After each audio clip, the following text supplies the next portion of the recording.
Buenos días, estamos en la modalidad Aprendo en casa, esta vez para revisar lo aprendido en la semana 3. Estamos aprendiendo matemática en casa. Con el tema de probabilidades vamos a desarrollar la competencia Resuelve problemas de gestión de datos e incertidumbre con el grupo de estudiantes del quinto año de secundaria 2020 y yo soy su profesora Angélica Pérez Escobar. Vamos a iniciar con una introducción. Vamos a ver unas frases que muchas veces decimos o escuchamos decir y muchas veces no tomamos atención si tienen una connotación matemática. Veamos. Como digo, hemos escuchado y usado habitualmente frases como: es probable que el domingo vaya al estadio a ver jugar a la selección. Se espera que la cantidad de infectados por el virus vaya en aumento. El partido político, todos juntos, espera obtener 10 escaños en las próximas elecciones. Es poco probable que me gane la tinca. Todas estas frases contienen un sentido de incertidumbre. No sabemos si va a suceder o no. Los resultados finales no podemos predecir. No podemos decir si va a ocurrir. Exactamente. De estos sucesos conocemos todos los resultados posibles y algunos resultados nos parece que son más probables que otros. En este tema estudiaremos cómo formalizar la idea de suceso aleatorio y de probabilidad. Primero, ¿a qué se llama probabilidad? Se entiende como probabilidad a la posibilidad de que ocurra un determinado suceso. La importancia de estudiar probabilidad es para medir o determinar cuantitativamente la certeza o duda que un suceso ocurra o no. La matemática se encarga de expresar con un número la certeza o duda de que ocurra un suceso o que no ocurra. Es posible que el domingo vaya al estadio a ver a la selección. Es probable que el domingo vaya al estadio a ver jugar a la selección. Que la cantidad de infectados por el virus vaya en aumento es muy posible, es muy probable. 10 escaños en las próximas elecciones es lo que posiblemente, probablemente obtenga el partido político siempre juntos. Es casi imposible que me gane la tinca. Debemos recordar, no debemos olvidar que la posibilidad de que ocurra un suceso, la probabilidad de que ocurra un suceso, está representada por un número entre 0 y 1.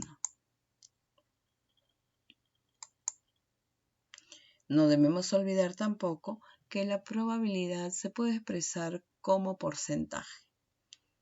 Va desde 0% hasta 100%.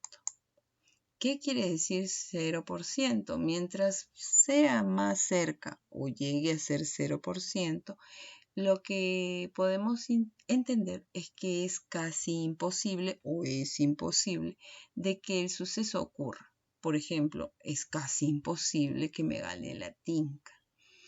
¿Qué sucede cuando la probabilidad es del 100%? Por ejemplo, algo que va a ocurrir, es muy probable que ocurra, es que pasadas las 10 de la noche tenga que irme a dormir. Es muy probable.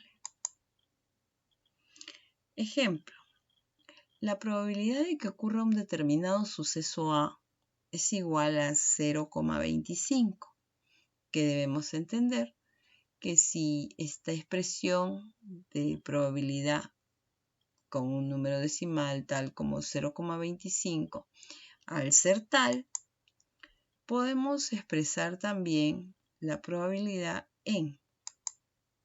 Como sabemos, desde segundo año lo hemos practicado.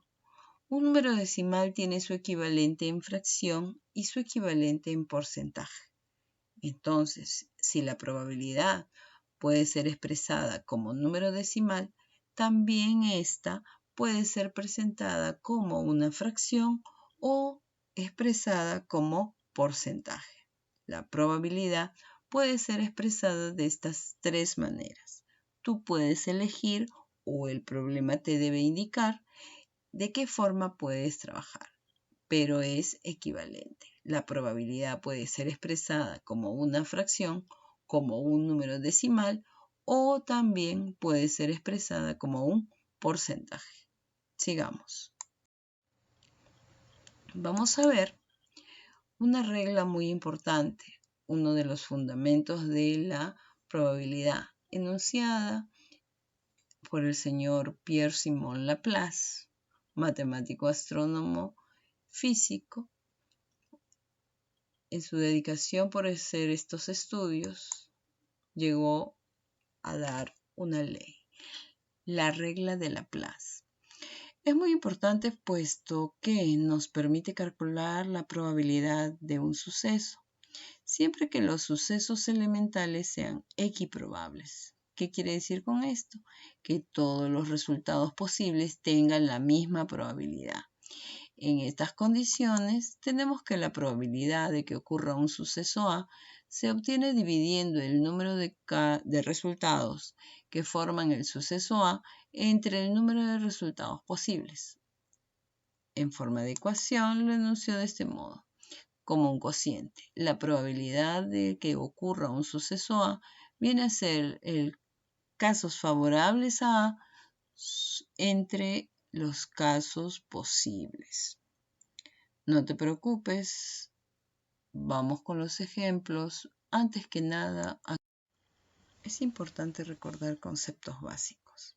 Estos están en la sección recursos de la plataforma Aprendo en Casa. Te los he traído porque es importante recordarlos. Experimento aleatorio son las acciones realizadas al azar en el cual no se puede predecir o anticipar el resultado, pero sí se conocen todos los posibles resultados. Por ejemplo, al tirar la moneda no sé lo que va a salir. Lo que sé es que puede salir sello o puede salir cara. Al tirar un dado, no sé qué número va a salir en la cara superior, pero sí sé que puede ser un número del 1 al 6. Tirar la moneda, tirar el dado. Puedo decir qué resultados son posibles, cara o sello, número del 1 al 6. Si se puede predecir el resultado, es un experimento determinista. Por ejemplo, el punto donde el agua llega a calentarse es su punto de ebullición y todos sabemos que es aproximadamente 100 grados centígrados. Espacio muestral. Es el conjunto cuyos elementos son todos los posibles resultados de un experimento aleatorio.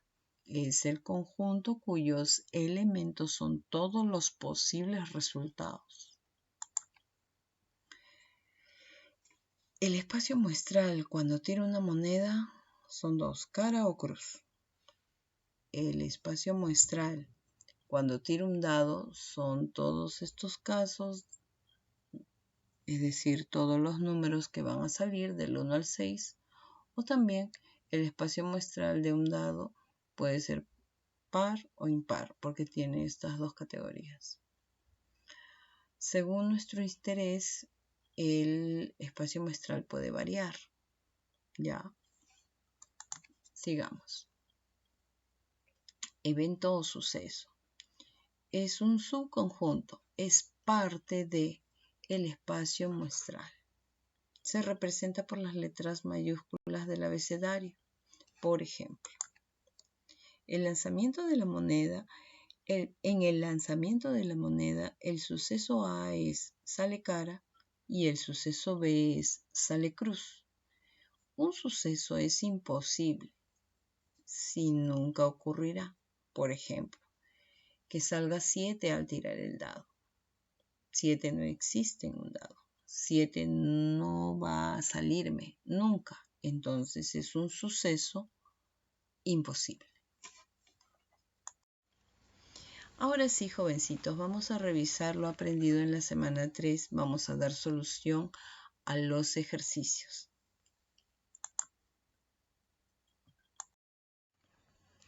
Indica el espacio muestral de los siguientes experimentos aleatorios.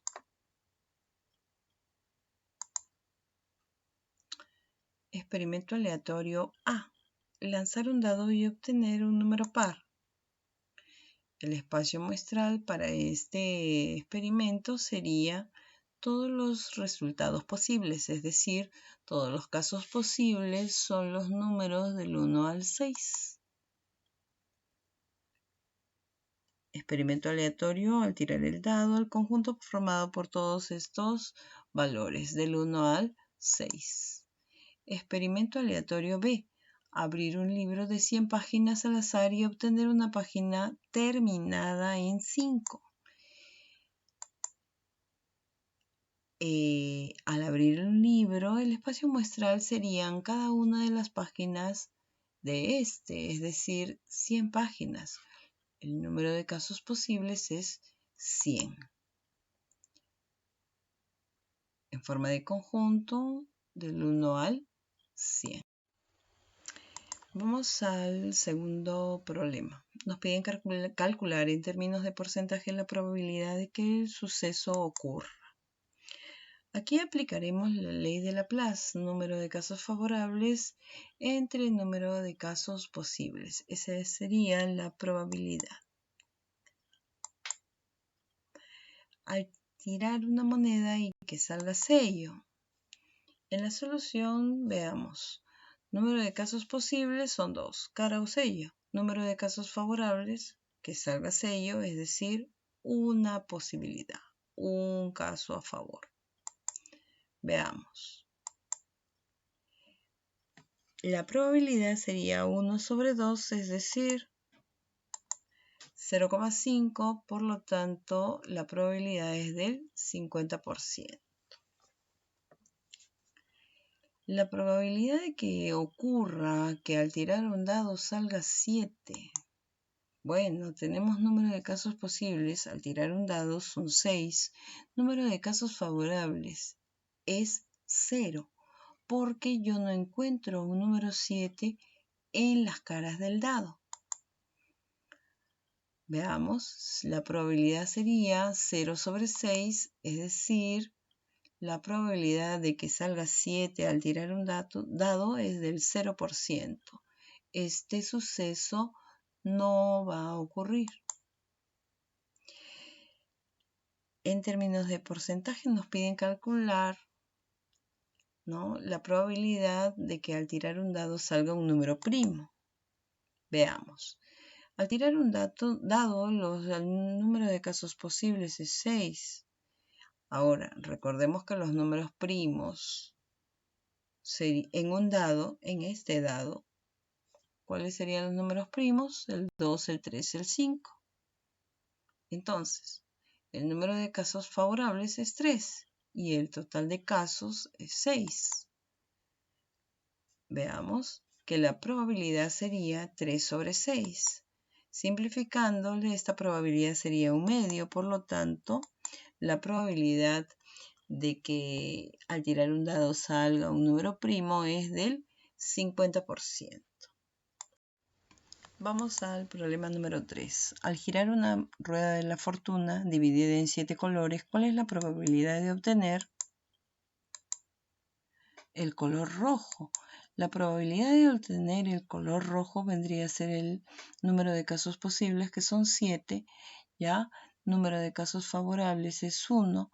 Según Laplace, sería la probabilidad de obtener el color rojo estaría dada por 1 sobre 7.